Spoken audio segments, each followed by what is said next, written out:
Hello crushers, welcome to day 39। आज हम start करने वाले हैं एक नया chapter, dual nature of particle and radiation. क्या होता है ये? इसमें हम फोटो इलेक्ट्रिक इफेक्ट मेनली पढ़ते हैं, लेकिन उससे पहले हम ये चीज़ कंपेयर करेंगे कि अगर हमारे पास रेडिएशन वेव नेचर शो करता है तो क्या चीज़ें आती हैं, और अगर वो पार्टिकल नेचर शो करता है तो हमें क्या चीज़ें देखने को मिलती है। उसको टेबल बना करके समझ लेंगे, फिर हम फोटो इलेक्ट्रिक इफेक्ट में जाएं डिटेल में। उससे पहले हमें पता होना चाहिए फोटोन क्या चीज़ होती है, उसकी कुछ प्रॉपर्टीज देख लेंगे। इलेक्ट्रॉन किस तरीके से एमिट किया जाता है, उसको भी 4 तरीके होते हैं। साथ में इलेक्ट्रॉन वोल्ट किस तरीके से हम एनर्जी देते हैं, इलेक्ट्रॉन वोल्ट जो एनर्जी की यूनिट है वो क्या होती है, इसको भी डिटेल में समझ लेंगे। फिर हम स्टार्ट करेंगे photo electric effect. Photo electric equation हमारे पास जो होती है उसको डिटेल में समझेंगे, उसके बहुत सारे एग्जांपल्स करेंगे। अगर हम इंटेंसिटी ऑफ लाइट को चेंज करते हैं तो किस तरीके के चेंजेस हमें देखने को मिलते हैं, स्टॉपिंग पोटेंशियल क्या बला है, और उसके बहुत सारे एग्जांपल्स हम देखने वाले हैं। अगर हमारे पास एक लाइट का सोर्स है तो उसमें से पर सेकेंड कितने नंबर ऑफ फोटॉन्स निकल रहे हैं, ये भी हम देखेंगे। फिर आती है बात कि अगर हमारा रेडिएशन वेव एक पार्टिकल की तरह बिहेव करती है तो पार्टिकल भी वेव की तरह बिहेव करना चाहिए। तो हमारे पास उसकी भी कुछ वेवलेंथ आ जाएगी। हमारे पास आ जाता है D Broglie wavelength. D Broglie wavelength के बहुत सारे एग्जांपल्स करने वाले हैं। और हमारे पास आता है डेविसन एंड जर्मन एक्सपेरिमेंट। उसमें से थ्योरेटिकल चीज़ें हमें समझनी है। इस एक्सपेरिमेंट की इंपॉर्टेंस ये है कि इसने हमें वेरीफाई कर दिया था कि भाई इलेक्ट्रॉन जो कि एक पार्टिकल है उसकी भी कुछ वेवलेंथ होती है, और उसके हिसाब से डिफ्रैक्शन पैटर्न हम देख लेते हैं। उसके बाद लास्ट टॉपिक हमारे पास बचता है हाइजेनबर्ग अनसर्टेनिटी प्रिंसिपल। उसके भी एक आध एग्जाम्पल आज हम सॉल्व कर लेंगे, ज़्यादा उसमें से कुछ आता नहीं है। उसके बाद हम नेक्स्ट चैप्टर भी आज स्टार्ट कर देंगे, एटॉमिक स्ट्रक्चर। आज हम मोटा मोटी देखेंगे एटॉमिक स्ट्रक्चर की जो हिस्ट्री है। हमारे पास 3-4 जो मॉडल्स हमें पढ़ने होते हैं, क्या किसके ड्रॉबैक्स थे, किस तरीके से इलेक्ट्रॉन की डिस्कवरी हुई, प्रोटॉन की डिस्कवरी हुई, और क्या सीक्वेंस ऑफ इवेंट थी। उसके बाद हम आ जाएंगे बोर्स मॉडल पे, उसके जो डेरिवेशन है उनको कर लेंगे, और बेसिक कुछ एग्जाम्पल्स भी आज हम देखने वाले हैं। फिर उसके बाद हमारा बचता है जो एटॉमिक स्पेक्ट्रा है, वो सब चीज़ हम कल करेंगे। आज के वीडियो में मेनली डुअल नेचर हमारा हो जाएगा। मॉडर्न फिजिक्स 50% आज हम कंप्लीट कर लेंगे। एटॉम्स एंड न्यूक्लियाई हमारे कल के लिए बच जाते हैं। तो इस वीडियो को देखने के बाद आपको कोई और वीडियो को देखने की ज़रूरत नहीं है। मेरा नाम विक्रांत किरार है, और अब इस वीडियो को स्टार्ट करते हैं।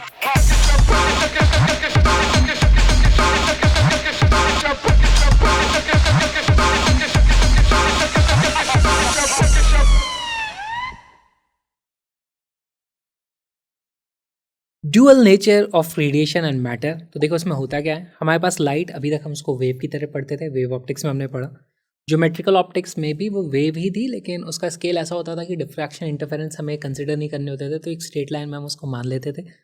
तो अभी तक हमारे पास लाइट एक वेव की तरह थी, लेकिन अगर लाइट एक पार्टिकल की तरह बिहेव करेगी तो उससे जो फिनोमिना हमें देखने को मिलता है वो होता है photoelectric effect.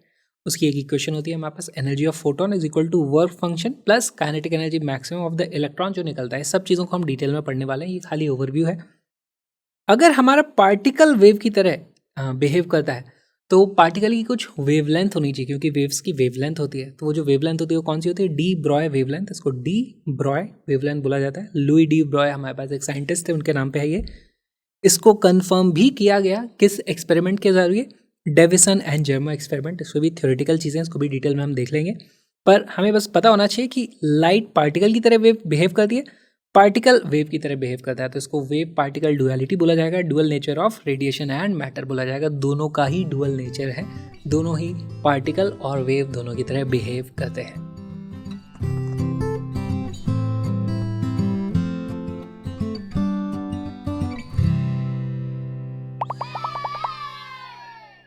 Photo electric effect होता क्या है, देखो हमारे पास मान लो कोई एक मेटालिक प्लेट है। मेटालिक प्लेट में क्या होता है, बहुत सारे इलेक्ट्रॉन होते हैं जो फ्रीली इधर उधर मूव कर सकते हैं। साथ में इसके ऊपर कुछ रेडिएशन आ रही है, लाइट इसके ऊपर आ रही है।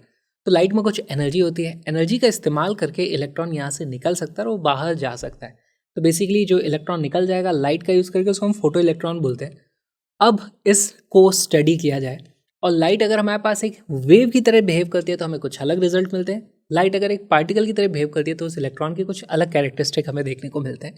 इसी के बेसिस पे फोटो इलेक्ट्रिक इफेक्ट बहुत इंपॉर्टेंट हो जाता है, जो कंफर्म करता है कि रेडिएशन एक पार्टिकल की तरह भी बिहेव करती है, हमेशा वेव की तरह बिहेव नहीं करती है। तो इन्हीं चीज़ों को समझ लेते हैं। देखो अगर हमारे पास लाइट वेव होती तो हमें ये सब चीज़ें देखने को मिलती, अगर लाइट पार्टिकल होती तो हमें ये सब चीज़ें देखने को मिलती। हम सिर्फ बात करें फोटो इलेक्ट्रिक इफेक्ट के लिए, डिफ्रैक्शन में हमारे पास लाइट वेव की तरह ही काम करती है, पार्टिकल की तरह काम नहीं करती है। फोटो इलेक्ट्रिक इफेक्ट में पार्टिकल की तरह काम करती है, वेव की तरह काम नहीं करती है। तो चीज़ों को समझते हैं। देखो, अगर लाइट वेव की तरह काम करती तो कोई भी फ्रीक्वेंसी से फोटो इलेक्ट्रॉन निकल सकता था। देखो, फ्रीक्वेंसी से क्या होता है, बेसिकली लाइट की एनर्जी डिसाइड होती है एच न्यू से। अब लाइट की जो एनर्जी है, अगर फ्रीक्वेंसी कम होगी तो उसकी एनर्जी कम हो जाएगी। लेकिन बहुत देर तक लाइट को चालू रखो, है ना, कम एनर्जी आ रही है लेकिन बहुत देर तक आती रहेगी, तो इवेंचुअली उसके पास इतनी एनर्जी आ जाएगी कि वो इलेक्ट्रॉन उसको लेकर के निकल जाएगा। लेकिन ऐसा नहीं होता है, हमारे पास एक मिनिमम फ्रीक्वेंसी चाहिए ही चाहिए होती है, ऐसा देखा गया है। तो इससे पता चलता है यार वेव नेचर तो यहाँ पे वर्क नहीं कर रहा। दूसरी बात, काइनेटिक एनर्जी एक मैक्सिमम वैल्यू हमें देखने को नहीं मिलती अगर वेव नेचर ट्रू होता तो। ऐसा क्यों? यहाँ से लाइट आ रही है, एब्जॉर्ब करता रहता है इलेक्ट्रॉन, बहुत देर तक बैठा है, एब्जॉर्ब करता जा रहा है, एब्जॉर्ब करता है, फिर अचानक से निकल गया। तो उसकी जो मैक्सिमम काइनेटिक एनर्जी होगी उस पर कोई लिमिट नहीं होती, वो ज़्यादा देर और एनर्जी एब्जॉर्ब करता है, फिर और काइनेटिक एनर्जी के साथ निकलता है। लेकिन ऐसा भी देखा नहीं गया, हमारे पास एक मैक्सिमम काइनेटिक एनर्जी होती है जो फोटो इलेक्ट्रॉन होता है उसकी। तो इससे फिर से पता चलता है यार wave nature is not working है, कुछ तो गड़बड़ है। तीसरी चीज़, जो हमारे पास फोटो करंट होता वो इंटेंसिटी के प्रोपोर्शनल नहीं होता अगर वेव नेचर होती तो। इंटेंसिटी मतलब कितनी नंबर ऑफ फोटॉन्स आ रहे हैं, यहाँ पे हम बात करते हैं। तो यहाँ पे हम जानते हैं कि हर एक फोटॉन से एक एक फोटो इलेक्ट्रॉन निकलता है, तो यहाँ पे डायरेक्ट प्रोपोर्शनैलिटी आ जाती है। यहाँ पर ऐसा नहीं होता, क्योंकि ऐसा भी हो सकता है, मान लो मैं इंटेंसिटी बढ़ाता जा रहा हूँ तो कुछ ही इलेक्ट्रॉन है वो बहुत सारी लाइट एब्जॉर्ब करके बहुत ज़्यादा एनर्जी से निकल जाते, लेकिन नंबर ऑफ इलेक्ट्रॉन कम रह जाते। तो वहाँ पे ऐसी प्रोपोर्शनैलिटी नहीं होनी चाहिए थी वेव नेचर अगर सच होता तो, लेकिन ऐसा भी नहीं होता है। तो इसलिए हम देखते हैं कि पार्टिकल नेचर हो रहा है।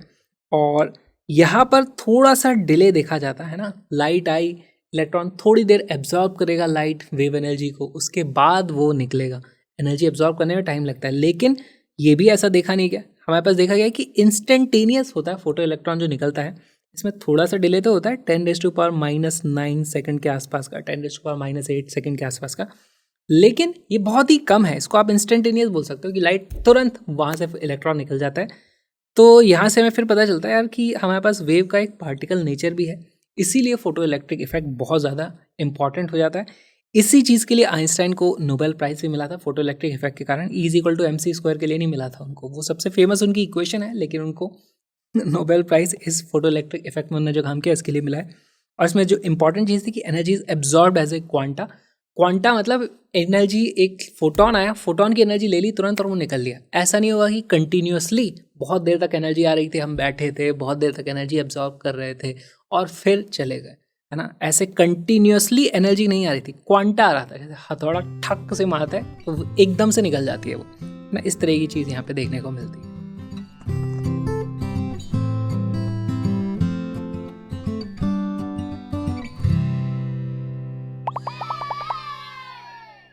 फोटॉन्स क्या होते हैं? फोटोन हमारे पास देखो, जो लाइट होती है उसका सबसे छोटी यूनिट फोटोन बोली जाएगी।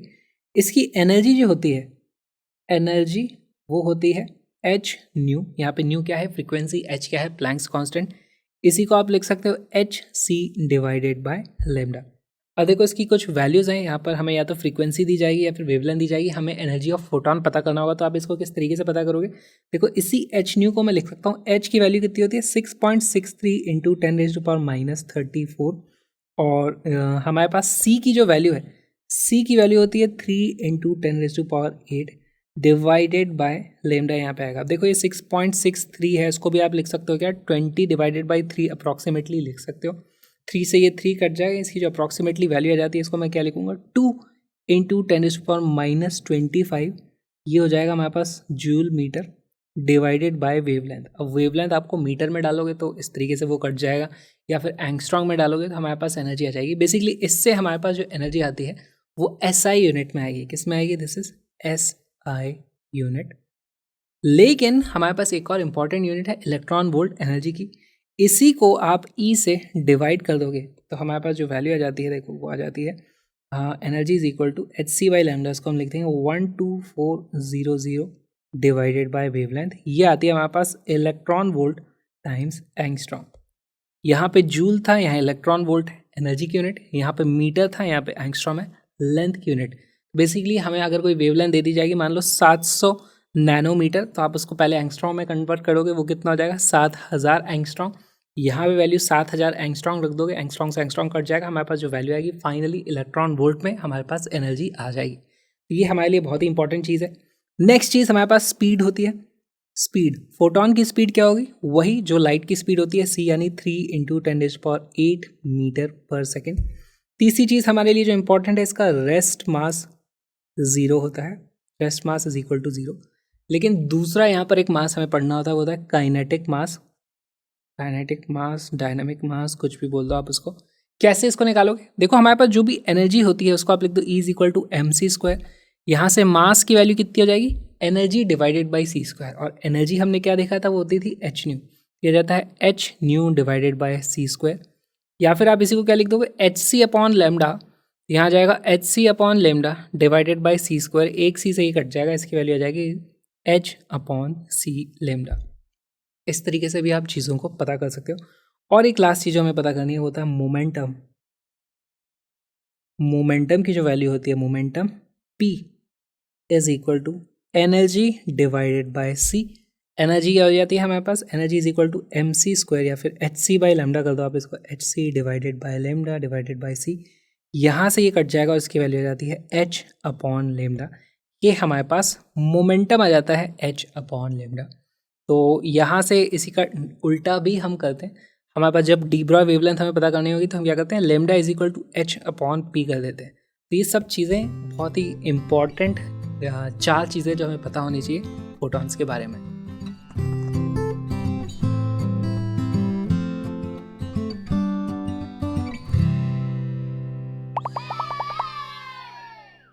इलेक्ट्रॉन हम सब जानते हैं क्या होते हैं। मान लो हमारे पास कोई इस तरीके से एक मेटल की शीट है और उसमें हमारे पास बहुत सारे इलेक्ट्रॉन होंगे।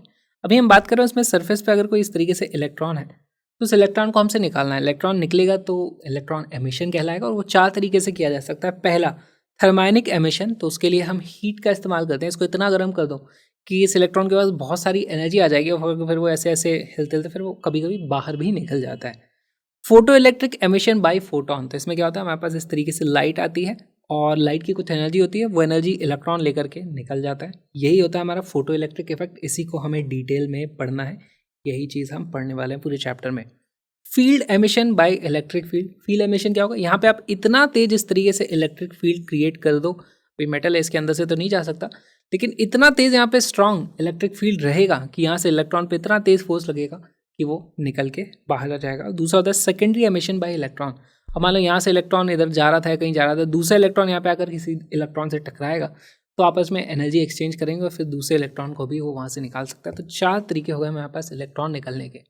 अब बात आती है इस पूरे चैप्टर में हम इलेक्ट्रॉन की एनर्जी को कैलकुलेट करते हैं या फिर इन जनरल फोटोन की एनर्जी को कैलकुलेट करेंगे, तो भी हमारे पास एक यूनिट आती है इलेक्ट्रॉन वोल्ट। अब ये इलेक्ट्रॉन वोल्ट क्या चीज़ है, हमें ये समझना पड़ेगा। तो इसे समझते हैं। मान लो हमारे पास यहाँ पर इस तरीके से एक इलेक्ट्रॉन था, इस तरीके से, और इसका potential this is at 0 volt.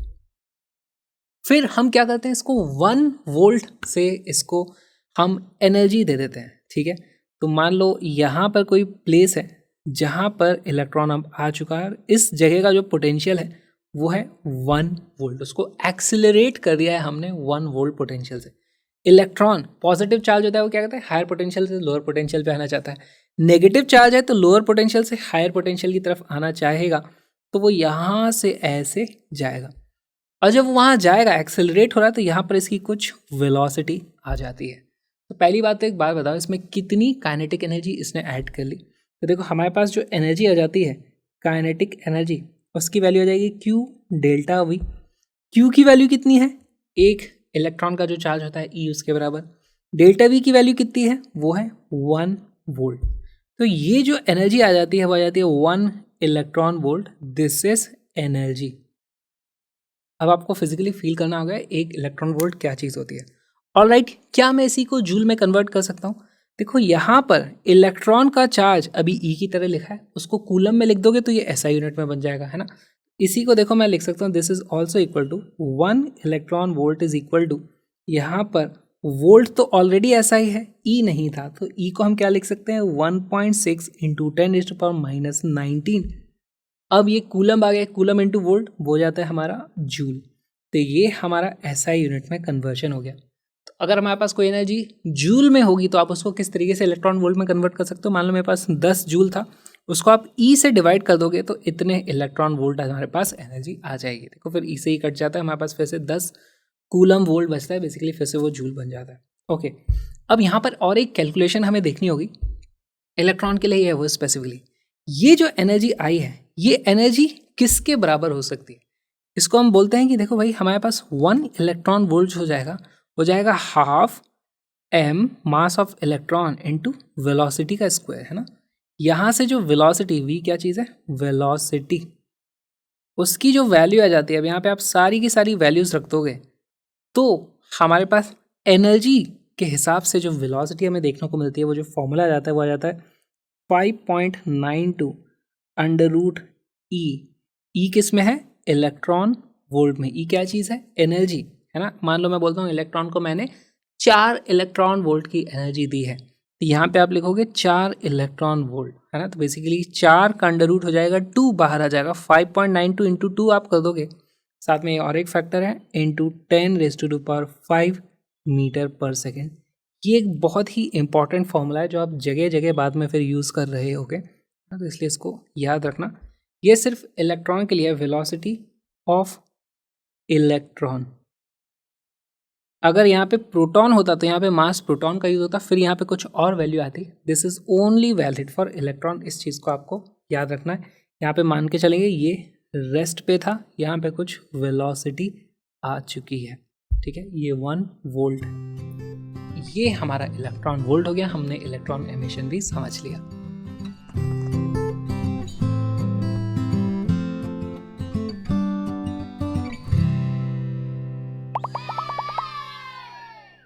Photo electric effect. तो हमारे पास एक मेटल की शीट है इस तरीके से, और उसमें बहुत सारे इलेक्ट्रॉन हो सकते हैं। कुछ इलेक्ट्रॉन होंगे जो सरफेस पे होंगे, और कुछ इलेक्ट्रॉन होंगे जो अंदर होंगे। जैसे ये कुछ इलेक्ट्रॉन्स हैं और कुछ इलेक्ट्रॉन अंदर होंगे। इसमें एक चीज़ हमें पता है कि इन इलेक्ट्रॉन्स को मुझे निकालना है तो वो थोड़ा मुश्किल होगा। ये सरफेस पे निकालने वालों को मैं आसानी से निकाल सकता हूँ। तो हम जो बात करने वाले हैं पूरे फोटो इलेक्ट्रिक इफेक्ट में, इन सरफेस वाले जो सबसे ईजिली निकल सकते हैं इलेक्ट्रॉन्स, उनकी हम बात करते हैं। और देखो यहाँ पर होता क्या है, यहाँ से मान लो हमारे पास कुछ फोटोन आया इस तरीके से, कोई लाइट इंसिडेंट होती है यहाँ से, ये इसके ऊपर ये लाइट इंसिडेंट हुई इस तरीके से। इस लाइट की कुछ एनर्जी रहेगी, है ना। यहाँ पे जो फोटोन है उसकी एनर्जी को मैं क्या लिख सकता हूँ? E is to H new.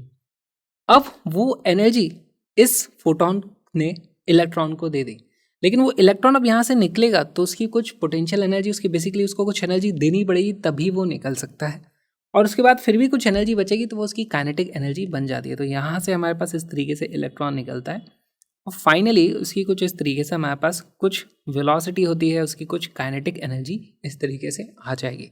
Okay, अब यहाँ पर हर एक मेटल की प्रॉपर्टी होती है कि वो अपने इलेक्ट्रॉन्स को कितनी तेज़ी से उसने पकड़ रखा है, या फिर उसको कितनी एनर्जी देनी पड़ेगी कि हमारे पास वो इलेक्ट्रॉन फ्री हो जाए, वहाँ से जा सकता है वो इन्फिनिटी तक, और उसी को बोला जाता है वर्क फंक्शन, है ना। लीस्ट एनर्जी नीडेड, है ना, इसको हम लिखेंगे लीस्ट एनर्जी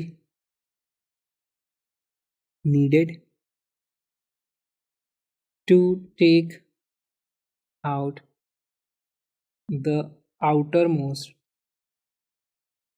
इलेक्ट्रॉन, उसको हम बोलते हैं वर्क फंक्शन। जिसको फाई से डिनोट किया जाता है उसको हम बोलते हैं वर्क फंक्शन।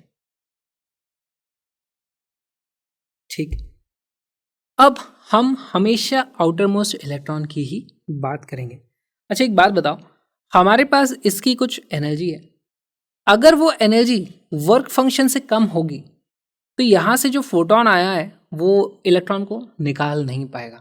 ऐसा कभी भी नहीं होगा कि 2 फोटोन ने मिलकर के एनर्जी दे दी एक साथ इलेक्ट्रॉन को और फिर वो दोनों ने निकाल दी। एक फोटोन से एक ही इलेक्ट्रॉन निकलता है। अगर फोटोन की एनर्जी किसी पर्टिकुलर एनर्जी लेवल से कम होगी तो ये निकल नहीं पाएगा। वो पर्टिकुलर एनर्जी लेवल कौन सा है? वो इसका वर्क फंक्शन के बराबर है ना। तो मेरे को यहाँ पे लिखना पड़ेगा E more than equal to work function होगी, इसका मतलब हमारे पास इलेक्ट्रॉन एमिशन हो जाएगा। अगर एनर्जी लेस देन 5 हो जाएगी, इसका मतलब no photoelectric effect, PE, उसको हम बोलते हैं no P photoelectric effect. तो यहाँ से हमारे पास एक वैल्यू आ जाती है, भाई ये जो एनर्जी है ना, इसकी एक मिनिमम वैल्यू मुझे देखने को मिलती है। तो उसको मैं क्या लिख दूंगा, देखो उसकी अगर मुझे कैलकुलेशन करनी है तो मैं लिख दूंगा E is equal to 5। Energy को आप क्या बोलोगे? H nu is equal to 5। और अब ये मिनिमम वो हमारे पास फ्रीक्वेंसी है, उसको हम बोलेंगे भाई ये थ्रेशोल्ड है, इतनी फ्रीक्वेंसी तो होनी ही चाहिए, उसके बाद ही फोटो इलेक्ट्रिक इफेक्ट देखने को मिलता है, इसीलिए इसको हम क्या बोलते हैं, न्यू थ्रेशोल्ड। तो उसको मैं लिख दूंगा TH, है ना। यहाँ से इस तरीके से मैं लिख सकता हूँ, यहाँ से मेरे पास थ्रेशोल्ड फ्रीक्वेंसी की जो वैल्यू आ जाती है वो जाती है φ/h। ये हमें समझना पड़ेगा। ऑलराइट, अगर मुझे एनर्जी को देखो, मैं एनर्जी को किस तरीके से लिख सकता हूँ, को मैं लिख सकता हूँ hc/λ भी बोल सकता हूँ। hc/λ is equal to five. यहाँ से अगेन मेरे पास लेमडा, एक थ्रेशोल्ड लेमडा आता है, थ्रेशोल्ड लेमडा की वैल्यू कितनी आ जाएगी, hc/5। अब देखो हमारे पास लाइट में क्या होता है, जितनी ज़्यादा फ्रीक्वेंसी उतनी ज़्यादा हमारे पास एनर्जी होती है। फ्रीक्वेंसी, अगर मैं क्या बोलूँगा, frequency more than frequency threshold, तो हमारे पास फोटो इलेक्ट्रिक इफेक्ट हो जाएगा। वेवलेंथ में क्या होता है, जितनी ज़्यादा वेवलेंथ होती है उतनी कम एनर्जी होती है, जितनी छोटी वेवलेंथ होती है उतनी ज़्यादा एनर्जी होती है। तो वैसे मैं बोलूँगा कि अगर मेरी वेवलेंथ छोटी है थ्रेशोल्ड वेवलेंथ से, तो हमारे पास फोटो इलेक्ट्रिक इफेक्ट हो जाएगा। तो इसको हम यहाँ पे मार्क कर देते हैं भाई, अगर ये है तो हमारा फोटो इलेक्ट्रिक इफेक्ट हो जाएगा, ये है तो हमारा फोटो इलेक्ट्रिक इफेक्ट हो जाएगा। ये होता है हमारा वर्क फंक्शन जो हमें समझना था।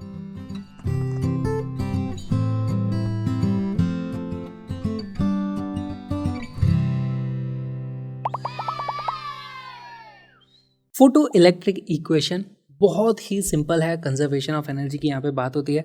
मान लो हमारे पास इस तरीके से एक इलेक्ट्रॉन था और इस इलेक्ट्रॉन के ऊपर हमारे पास एक लाइट रे इंसिडेंट है। तो यहाँ पर हम तो रे की बात नहीं करते, हम बोलते हैं इसके ऊपर एक फोटोन आया, फोटोन की कुछ एनर्जी थी ई की वैल्यू हम किस तरीके से लिख सकते हैं, E=H न्यू मैं यहाँ पर लिख सकता हूँ। अगर वो एनर्जी, इसकी threshold energy basically work function से ज़्यादा है, तो हमारे पास यहाँ से कि इलेक्ट्रॉन इस तरीके से निकल जाएगा, ये निकला, और यहाँ पर उसकी कुछ वेलोसिटी इस तरफ हमारे पास हो जाएगी, इसकी कुछ काइनेटिक एनर्जी होगी। तो मैं यहाँ पे लिख देता हूँ भाई, इसकी कुछ काइनेटिक एनर्जी हमारे पास है।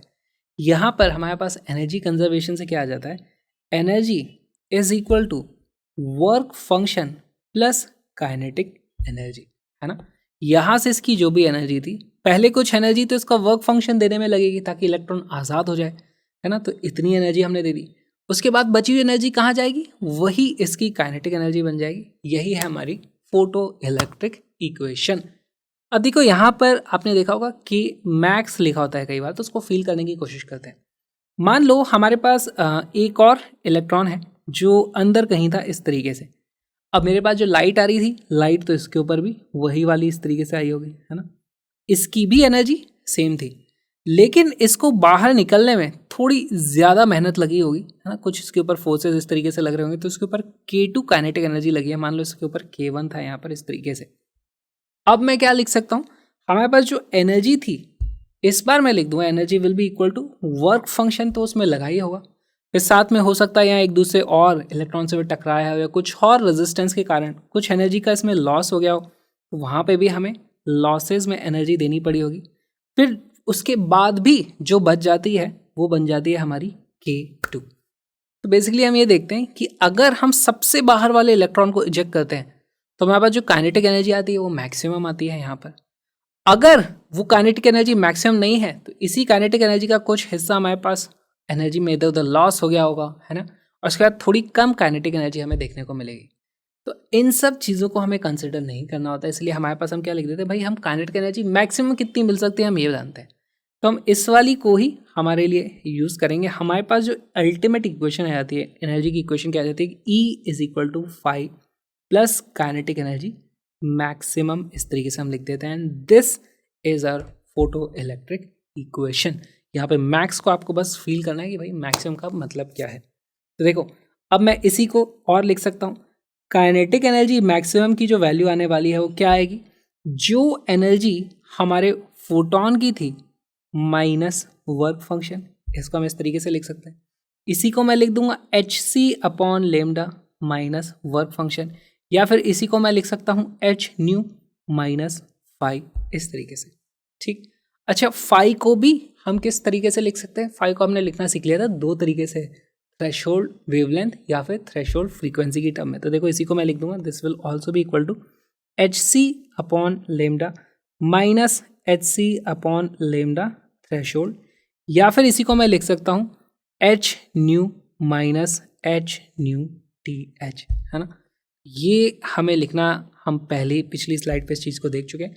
मोटा मोटी तो ये है हमारी फोटो इलेक्ट्रिक इक्वेशन। इसी पे बहुत सारे एग्जांपल्स आते हैं, कुछ क्वेश्चन सॉल्व करेंगे तो आपको और क्लैरिटी आ जाएगी।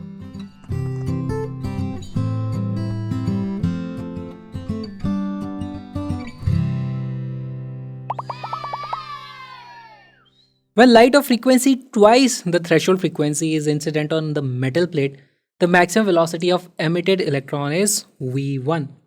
When the frequency of the incident radiation is increased to 5 times the threshold value, the maximum velocity of emitted electron becomes v2. If v2 is equal to x time v1, हमारे को x की value पता करनी है। तो देखो बहुत ही सिंपल है, हमें सबसे पहले तो फोटो इलेक्ट्रिक इफेक्ट की हमारी जो इक्वेशन है वो लिख देनी चाहिए। E इज इक्वल टू क्या होता है 5 प्लस के मैक्स, इस तरीके से। अच्छा, इसी काइनेटिक एनर्जी मैक्स को मैं क्या लिख सकता हूँ, इससे मुझे मिलती है हाफ एम वी स्क्वायर। यहाँ पर इस तरीके से मैं चीज़ें लिख सकता हूँ। तो देखो 5 को हम क्या लिख सकते हैं थ्रेशोल्ड फ्रीक्वेंसी की टर्म्स में, इसको मैं लिख सकता हूँ this is equal to H nu threshold.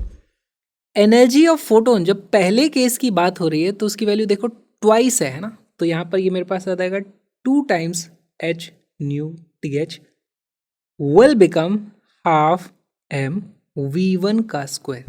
Correct, ये हो गई हमारी पहली इक्वेशन। इसी तरीके से दूसरी इक्वेशन लिखो, v1 और v2 में रिलेशन पता करो। बहुत ही अच्छा सवाल है, वीडियो को पॉज करो, क्वेश्चन को सॉल्व करो।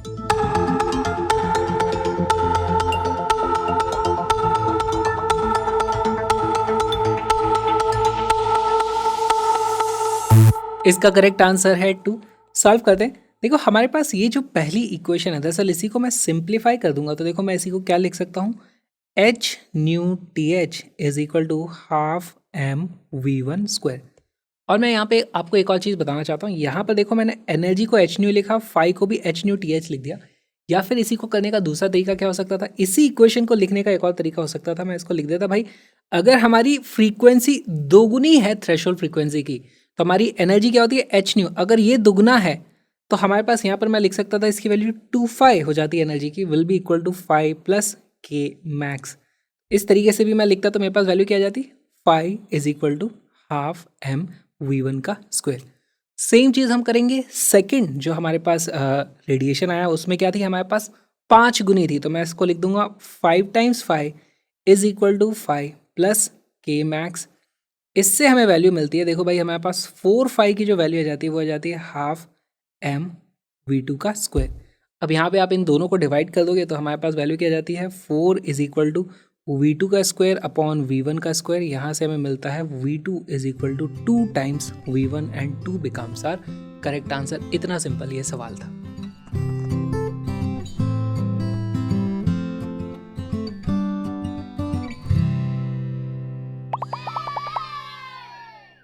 The kinetic energy of emitted electron is E when the light incident on the metal has wavelength lambda.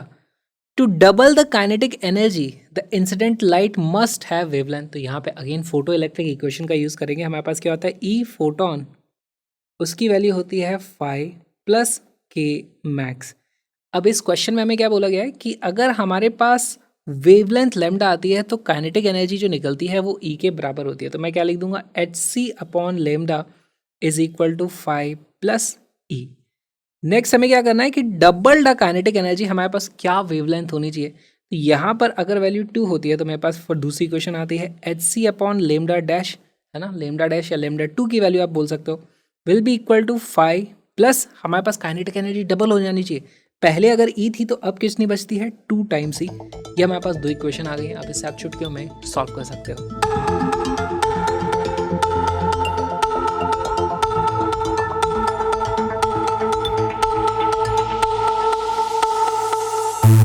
इसका करेक्ट आंसर है बी। सॉल्व करते हैं। देखो बहुत ही सिंपल है, इन दोनों इक्वेशन को सब्ट्रैक्ट कर दो। तो यहाँ से हमारे पास आ जाता है H C upon lambda, sorry lambda dash minus H C upon lambda will be equal to E, है ना।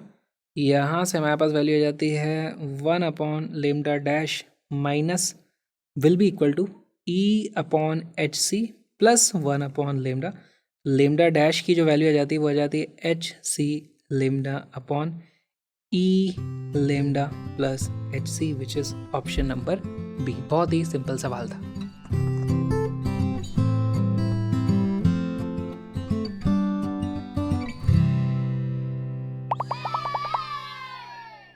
अब हम देखना चाहते हैं इंटेंसिटी ऑफ लाइट का क्या असर पड़ता है। तो देखो ये हमारे पास सेटअप होता है फोटो इलेक्ट्रिक इफेक्ट का। यहाँ पे हमारे पास कोई सोर्स होता है, उससे हमारे पास इस तरीके से रेडिएशन आती है। रेडिएशन आती है तो यहाँ से इलेक्ट्रॉन्स निकलते हैं ना, इस तरीके से इलेक्ट्रॉन निकलेगा। और यहाँ पे हम इस तरीके से कुछ पोटेंशियल डिफरेंस सेट करते हैं। जैसे इसको हायर पोटेंशियल करना पड़ेगा, ये थोड़ा उल्टा बना हुआ है।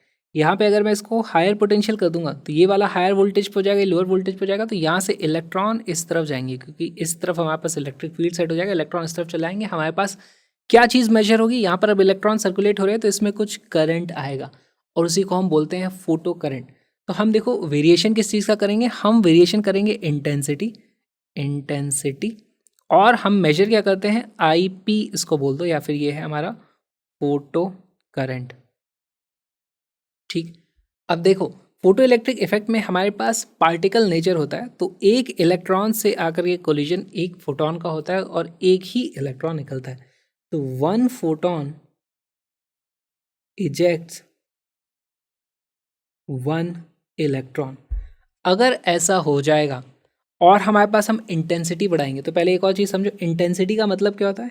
इंटेंसिटी इसका मतलब होता है नंबर ऑफ फोटॉन्स। अगर हम वेव नेचर में बात करते तो हम क्या बोलते हैं, हमने एम्पलीट्यूड बढ़ा दिया। अभी हम यहाँ पे पार्टिकल नेचर की बात करें तो हम बोलेंगे नंबर ऑफ फोटॉन्स को हमने बढ़ाया है। तो नंबर ऑफ फोटॉन्स बढ़ाते जाओगे तो क्या होगा, एक फोटॉन से एक इलेक्ट्रॉन निकलता है, तो इलेक्ट्रॉन बढ़ते जाएंगे। तो बेसिकली हमारे पास एक लीनियर वेरिएशन यहाँ पे आने वाला है। बहुत ही सिंपल सा इस तरीके का हमें कुछ लीनियर वेरिएशन देखने को मिलेगा। This is it.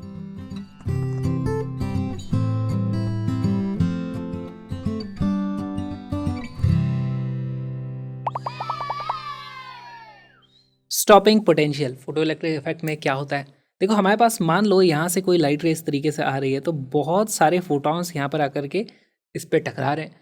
हर एक फोटॉन के करस्पॉन्डिंग हमारे पास एक एक इलेक्ट्रॉन यहाँ पर निकल जाएगा। अब इलेक्ट्रॉन निकल गया तो बताओ यहाँ पर क्या होगा, इलेक्ट्रॉन इधर भी जा सकता है, इधर भी जा सकता है, इधर भी जा सकता है, इधर भी जा सकता है, इधर भी जा सकता है, इधर भी जा सकता है, कुछ भी हो सकता है। कुछ इलेक्ट्रॉन होंगे जो यहाँ पर चले जाएंगे, उसके कारण हमारे पास कुछ यहाँ पे करंट, हम इस तरीके से अगर सर्किट क्लोज रहेगा तो हमारे पास कुछ करंट आ जाएगा।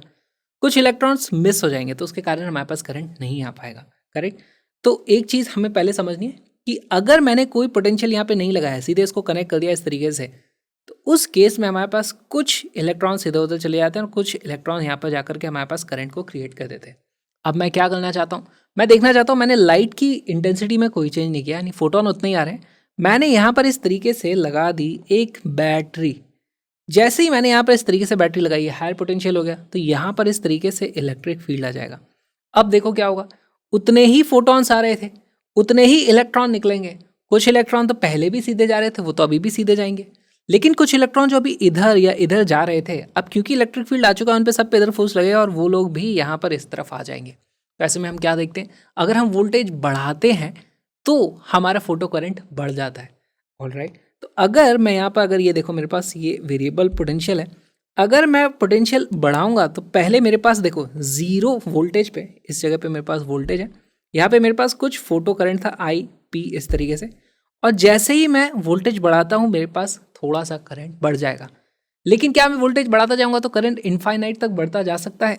ऐसा नहीं होगा। देखो नंबर ऑफ फोटॉन्स यहाँ पर जितने निकल रहे थे उतने ही इलेक्ट्रॉन थे, कुछ लॉस हो जा रहे थे, अब वो लोग भी इधर आ रहे हैं। तो एक टाइम ऐसा आएगा, पोटेंशियल बढ़ाते जाओ, फिर सारे के सारे इलेक्ट्रॉन, हम बोल सकते हैं सारे के सारे यहाँ पर आ रहे थे। उसके बाद आप पोटेंशियल कितना भी बढ़ाते जाओ, जितने इलेक्ट्रॉन यहाँ से इजेक्ट होंगे उतने ही तो यहाँ तक पहुँचेंगे। तो इसलिए हमारे पास एक सैचुरेशन आ जाता है। तो हम यहाँ पर ऐसे देखते हैं, ये ग्राफ आगे जाके इस तरीके से सैचुरेट हो जाता है। ठीक, अब मैं एक काम करना चाहता हूँ, मैं यहाँ पर पोटेंशियल उल्टे डायरेक्शन में बढ़ाता हूँ। नेगेटिव वैल्यू में क्या चीज़ मुझे देखने को मिलेगी, देखो यहाँ से फोटॉन जो कारण जो इलेक्ट्रॉन निकला, उसकी कुछ काइनेटिक एनर्जी है। अब यहाँ पर मैं इस तरीके से पोटेंशियल सेट कर दूं, है ना, कि यहाँ पर इस तरीके से इलेक्ट्रिक फील्ड आ गया, तो यहाँ से वो वेलोसिटी लेकर इलेक्ट्रॉन इधर जा भी रहा होगा तो उस पर फोर्स लगेगा उल्टे डायरेक्शन में, और उसका एक्सेलरेशन भी इधर होगा, और फिर वो यहाँ तक पहुँच ही नहीं पाएगा, पहले ही मुड़ के वापस इधर आ जाएगा, कुछ भी उसके साथ हो जाएगा। ऐसे केस में हमारे पास करंट की वैल्यू 0 हो जाएगी। तो पोटेंशियल धीरे धीरे मैं नेगेटिव में बढ़ाऊंगा तो कोई ना कोई एक वैल्यू आएगी जहाँ पर जाकर के मैं बोलूँगा ओके, इसके बाद मुझे करंट देखने को नहीं मिल रहा है, करंट की वैल्यू 0 हो गई है, और इसीलिए वो एक स्पेशल पोटेंशियल कहलाता है। उसको हम बोलते हैं इट इज़ स्टॉपिंग पोटेंशियल। उसको हम V0 से डिनोट करते हैं, इट इज़ स्टॉपिंग पोटेंशियल। अब देखो इसमें किस तरीके के सवाल पूछे जाएंगे। मान लो हमें बोल दिया कि यहाँ पर इंटेंसिटी ऑफ लाइट I1 ये है। अगर मैं सेम एनर्जी की ही लाइट आए, मतलब सेम फ्रीक्वेंसी की लाइट आ रही है, मैंने उसकी इंटेंसिटी बढ़ा दी, ऐसे केस में क्या होगा, हमारे पास यहाँ पर नंबर ऑफ इलेक्ट्रॉन जो इजेक्ट हो रहे थे वो ज़्यादा हो जाएंगे। सारे के सारे इलेक्ट्रॉन इधर कब पहुँचते, जब हम पोटेंशियल आगे बढ़ाते हैं। बेसिकली हमें जो सैचुरेशन करंट देखने को मिलता है वो अब बढ़ जाएगा क्योंकि नंबर ऑफ फोटॉन्स ज़्यादा थे। तो हमारे पास यहाँ पर इस तरीके से कुछ वैल्यू आएगी, ये है I2। मैं लिखता हूँ यहाँ पे I2 की वैल्यू ज़्यादा थी I1 से, इसलिए हमें ऐसा देखने को मिला। तो यहाँ पर आपको फिर कुछ ग्राफ इस तरीके का देखने को मिलता है। और अगर हम बात करें स्टॉपिंग पोटेंशियल की, देखो हर एक फोटोन की एनर्जी अभी भी उतनी है, तो काइनेटिक एनर्जी मैक्सिमम जो यहाँ से निकल सकती है इलेक्ट्रॉन की वो भी उतनी ही थी। उसको रोकने के लिए हमें जो वोल्टेज लगाना था वो भी उतना ही होगा। तो हमारे पास स्टॉपिंग पोटेंशियल की वैल्यू अभी भी उतनी ही रहने वाली है। इस तरीके से स्टॉपिंग पोटेंशियल चेंज नहीं होगा। ठीक है, इसकी इक्वेशन भी हम लिख लेते हैं। हमारे पास इक्वेशन होती है E is equal to phi plus K max. तो हमारे पास काइनेटिक एनर्जी जो मैक्सिमम है, पूरी की पूरी काइनेटिक एनर्जी का लॉस हो जाए, यहाँ से यहाँ तक हमें इतना पोटेंशियल ड्रॉप लगाना होता है। अच्छा, अगर मेरे पास चार्ज की वैल्यू है, कितनी है, चार्ज की वैल्यू है Q, और मेरे पास पोटेंशियल डिफरेंस है V का, तो अगर उसको एक्सीलरेट किया जाए इस पोटेंशियल डिफरेंस के अलॉन्ग, तो उसकी काइनेटिक एनर्जी में चेंज कितना आता है, Q टाइम्स V के बराबर। हमारे केस में यहाँ पर पार्टिकल क्या है, इलेक्ट्रॉन। इलेक्ट्रॉन को मल्टीप्लाई कर दो आप, कौन सा पोटेंशियल ड्रॉप लगाया हमने, V0 का। हमारे पास के मैक्स जो मैक्सिमम काइनेटिक एनर्जी थी, अगर उस पूरी काइनेटिक एनर्जी को हमें एब्जॉर्ब कर लेना है तो उसकी वैल्यू आती है E टाइम्स V0। E यहाँ पर चार्ज है ना, दिस इज चार्ज, और ये है हमारे पास स्टॉपिंग पोटेंशियल। बहुत ही सिंपल सा, हमारे पास V0 की जो वैल्यू आ जाती है वो आ जाती है के मैक्स अपॉन E, या फिर के मैक्स को आप क्या लिख सकते हो, के मैक्स को आप लिख सकते हो E minus phi upon E। इस तरीके से आप चीज़ें देख सकते हो। इसका एक फटाक से एग्जांपल ले लेते हैं। अगर हमारे पास फोटोन की जो एनर्जी है, लेट से वो वैल्यू है 7 इलेक्ट्रॉन वोल्ट, वर्क फंक्शन की वैल्यू है मान लो 4 इलेक्ट्रॉन वोल्ट, तो ऐसे केस में हमारे पास स्टॉपिंग पोटेंशियल कितना आ जाएगा। इस केस में मैं क्या करूँगा, फटाक से मैं लिखूंगा 7 is equal to 4 plus K max. के मैक्स की वैल्यू कितनी आ जाती है, के मैक्स की वैल्यू यहाँ से देखने को मिलती है मुझे 3 इलेक्ट्रॉन वोल्ट। ये सब इलेक्ट्रॉन वोल्ट था, ये भी इलेक्ट्रॉन वोल्ट था। और राइट, के मैक्स की वैल्यू आ गई 3 इलेक्ट्रॉन वोल्ट। तो यहाँ से मैं स्टॉपिंग पोटेंशियल कैसे पता कर सकता हूँ, V0 is equal to K max upon E। के मैक्स की वैल्यू है 3 इलेक्ट्रॉन वोल्ट, नीचे है E, यहाँ से ये कट जाएगा, इसकी वैल्यू जाती है 3 वोल्ट। ये आ जाता है हमारे पास स्टॉपिंग पोटेंशियल। इस तरीके से आप क्वेश्चंस बहुत ही सिंपल हैं, खाली आपको ये जो हमारी इक्वेशन है यही तो पता होनी चाहिए। के मैक्स को ही आपको E V0 से इक्वेट करना होता है।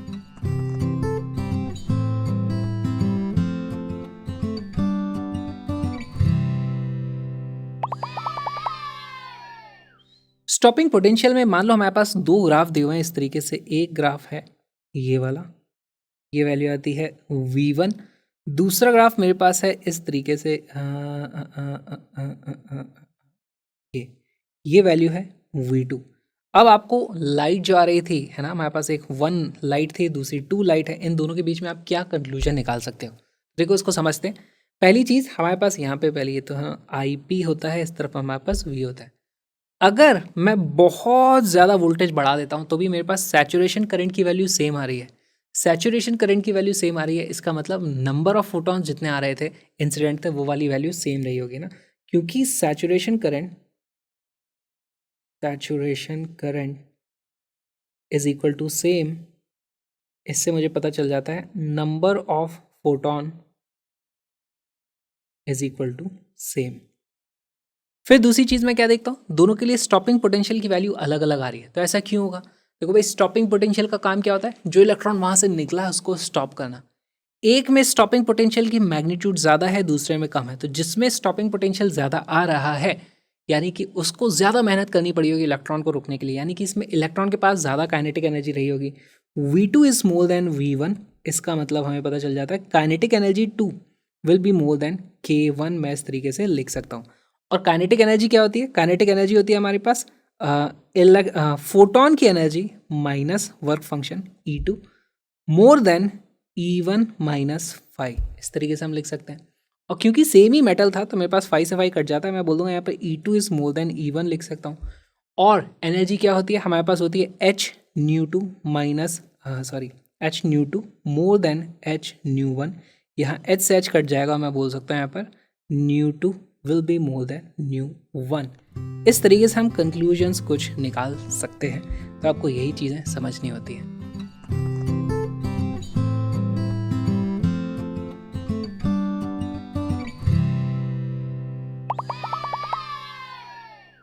स्टॉपिंग पोटेंशियल का एक बहुत ही इंपॉर्टेंट यूज केस है। देखो हम स्टार्ट करेंगे हमारी जो फोटो इलेक्ट्रिक इक्वेशन है, क्या energy of photon is equal to work function plus K max. अब देखो काइनेटिक एनर्जी की जो मैक्सिमम वैल्यू होती है उसको हम क्या लिखते हैं, वही होता है हमारे पास E टाइम्स वी नॉट, जो हमारा स्टॉपिंग पोटेंशियल है। और यहाँ से आप फाई को दूसरी तरफ ले जाओ। अच्छा, इस एनर्जी को मैं क्या लिख सकता हूँ, इसको मैं लिख सकता हूँ H न्यू माइनस फाई को हम दूसरी तरफ ले आए तो इसकी वैल्यू इस तरीके से आ जाती है। अब देखो यहाँ पे स्टॉपिंग पोटेंशियल को मैं लिख दूंगा V not will be equal to H nu upon E minus phi upon E। अब किसी भी मेटल को पकड़ लो, किसी भी मेटल के लिए वर्क फंक्शन कांस्टेंट होता है। E की वैल्यू सभी के लिए कांस्टेंट है, H की वैल्यू सभी के लिए कांस्टेंट है। हम अलग अलग फ्रीक्वेंसी की लाइट डालेंगे और हमारे पास स्टॉपिंग पोटेंशियल की अलग अलग वैल्यूज आती जाएंगी। ठीक है, उसको हम मेजर करते हैं। और इसका यूज़ क्या है, देखो ये इसलिए बहुत इंपॉर्टेंट है क्योंकि ये एक्सपेरिमेंटली किया जा सकता है और इससे हमें पास जो ग्राफ प्लॉट होगा देखो वो कैसा आता है। इसको आप कंपेयर करो, this is equal to Y is equal to M X minus C, है ना, इस तरीके से आ रहा है। तो हमारे पास एक्स एक्सिस पे होता है न्यू, यहाँ होता है हमारे पास वी नॉट जो स्टॉपिंग पोटेंशियल है।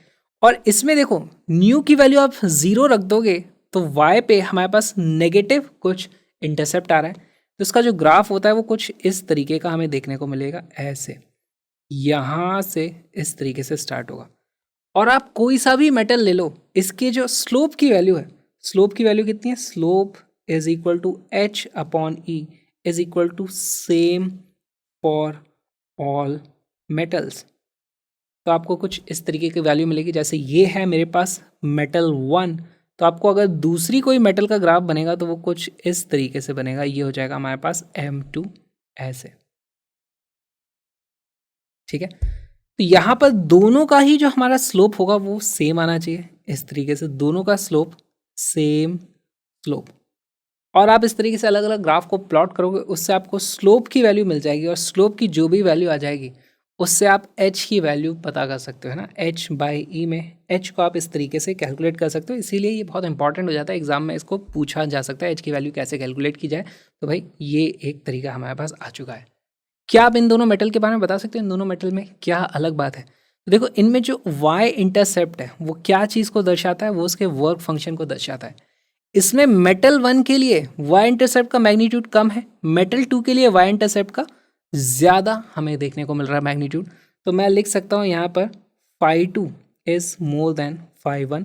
फाई क्या होता है, वर्क फंक्शन। ऐसा हम इस ग्राफ में देख करके एनालाइज कर सकते हैं, इस पे बेस पे क्वेश्चन पूछे जा सकते हैं।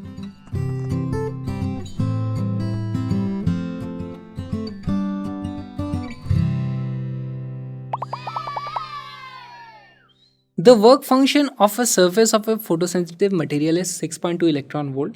The wavelength of incident radiation for which the stopping potential is 5 volt lies in which region? तो ये बहुत ही अच्छा सवाल है। देखो हमें वर्क फंक्शन की वैल्यू दी हुई है और हमें 5 वोल्ट का स्टॉपिंग पोटेंशियल चाहिए। तो देखो हमारे पास जो इक्वेशन होती है क्या होती है, photoelectric equation E is equal to 5 plus K max. अच्छा, स्टॉपिंग पोटेंशियल से मुझे क्या पता चलता है, स्टॉपिंग पोटेंशियल यानी कि E V not will be equal to K max. तो मेरे पास यहाँ से के मैक्स की वैल्यू आ जाती है ई इंटू वी नॉट की वैल्यू कितनी है 5 वोल्ट। तो ये हो जाता है हमारे पास 5 इलेक्ट्रॉन वोल्ट इस तरीके से। तो यहाँ से ई की वैल्यू आ जाती है, वर्क फंक्शन दिया होता है 6.2 electron volt, kinetic energy maximum आ गई यहाँ से 5 इलेक्ट्रॉन वोल्ट। तो इसकी टोटल वैल्यू आ जाती है हमारे पास 11.2 इलेक्ट्रॉन वोल्ट। अब सवाल ये है कि ये जो एनर्जी है वो इंसिडेंट रेडिएशन की है, तो वो रेडिएशन अगर इतनी एनर्जी रखता है तो इनमें से किस रीजन में होगा, अब ये अलग ही EM वेव स्पेक्ट्रम का सवाल बन चुका है। वीडियो को पॉज करो, क्वेश्चन को सॉल्व करो।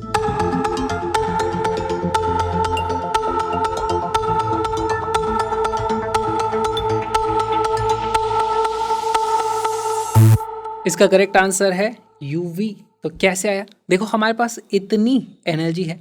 अब या तो आप याद रख सकते हो कि हमारे पास अलग अलग स्पेक्ट्रम की एनर्जी लेवल्स कहाँ से कहाँ तक होते हैं। नहीं पता आपको तो वेवलेंथ की टर्म्स में इसको लाना है, तो कैसे ला सकते हो? देखो एनर्जी को ही हम लिख सकते हैं 12400 अपॉन कितनी हमारे पास जो वेवलेंथ होगी, ये एंगस्ट्रॉन्ग में होता है, ये भी इलेक्ट्रॉन वोल्ट में आ जाता है, ये हमारे पास एंगस्ट्रॉन्ग में रहेगी वैल्यू। तो इस तरीके से यहाँ ईवी से ईवी हमारे पास कट जाता है, वेवलेंथ की जो वैल्यू रहती है, wavelength will be approximately equal to 12400 divided by 11.2 angstrom. इतनी हमारे पास वैल्यू आने वाली है। और ये देखो इसको आप 12 है, इसको भी आप 12 मान लो, तो ये इस तरीके से कट जाएगा। हमारे पास इसकी वैल्यू अप्रॉक्सीमेटली आ जाती है 1000 एंगस्ट्रॉन्ग। अब ये किस रीजन में आ रही है? तो देखो ये कितनी आ गई हमारे पास 100 नैनोमीटर। हमारा विजिबल स्पेक्ट्रम कितना होता है? विजिबल होता है हमारे पास 300 से अप्रॉक्सीमेटली 700 नैनोमीटर तक जाता है, 300 से 700 nm तक। तो this is definitely not visible region. उससे छोटी वेवलेंथ आ रही है, इसका मतलब उससे हायर एनर्जी की होगी, तो बेसिकली इंफ्रारेड भी नहीं है। अब अल्ट्रावायलेट भी हो सकती है, एक्सरे भी हो सकती है। वैसे एक्सरेज भी देखा जाए तो वायलेट के ऊपर ही होता है, तो अल्ट्रावायलेट ही होती है उसकी एनर्जी भी। पर इनमें से देख लेते हैं। देखो एक्सरे की जो हमारे पास वेवलेंथ होती है, एक्सरे की हमारे पास जो वेवलेंथ होती है वो होती है अप्रॉक्सीमेटली 100 से लेकर के 0.1 एंगस्ट्रॉन्ग की।